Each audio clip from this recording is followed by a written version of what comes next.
I had an amazing opportunity to sit next to the chairman of LinkedIn for a number of years when we were growing that business. And one day he was asked, "Hey Reed, you've got this weird business, this LinkedIn thing, like who's your biggest competitor and who worries you the most? Because you've got this like unique recruiting product, you've got a subscription business, it's a new professional network.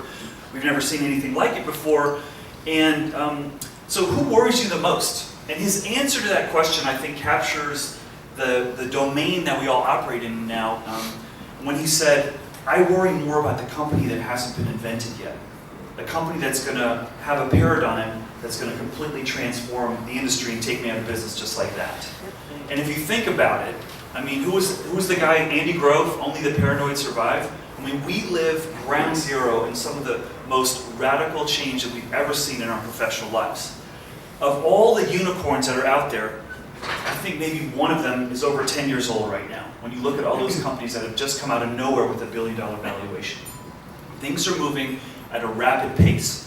In fact, I don't know how many of you are familiar with the World Economic Forum, but it's a group of incredible minds that meets every year in Davos, Switzerland, and I'm sure they smoke fancy cigars and have great talks, but educators, philanthropists, doctors, researchers all get together and talk about what are the biggest trends that you're seeing in the world that keeps you up at night, and what can we do as a very thought leadership community to address those. And last year when they got together, the big theme for them was that we're in the eve of a fourth industrial revolution. Now I know I'm preaching to the choir when I'm telling you we're in the middle of some amazing digital transformation that's impacting everything. How we live, how we communicate at work, with our family, with our children, how we educate, and how we operate as businesses.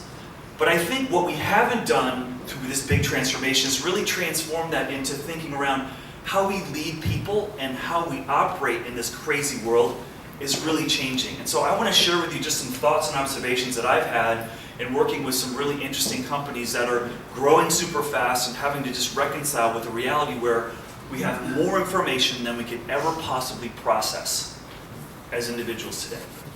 I mean, is anyone feeling like I'm dominating my inbox right now with email? Anyone feel like that? Like I'm crushing it? Right? Does anyone feel like when someone says, "Hey, did you see my tweet?" Have a thought in your head, "I haven't talked to my mom in 2 weeks, I don't care about your Twitter"? Like, we have more information coming at us than we've ever had before. And as leaders, as people who have to use judgment and make decisions, we are under more pressure than we've ever felt before. I don't know if you all feel that. I definitely feel that. I do a lot of executive coaching to some amazing people, and they're feeling it too. And it's like a fight for personal time too. It's like your personal time with your family is under attack. Work-life balance, we don't even have that conversation anymore. It's over. It's about work-life integration.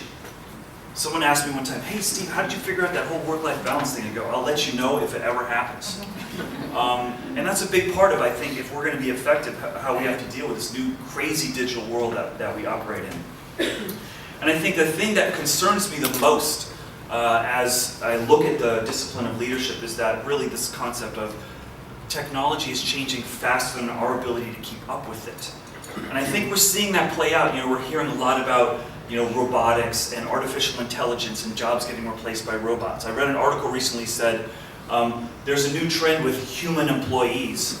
And I'm like, when did we differentiate the human employees from non-human employees? Where did that come from? I was in the San Jose Mercury News a few weeks ago. I'm like, whoa, we're even talking about non-human employees right now. And this is a challenge, and it's one of the reasons why I founded a digital university with some friends of mine, is because we're not upskilling our workforce as fast as the technology is changing. And it's the individuals, and I think the organizations that figure that out, that are going to have a real competitive advantage.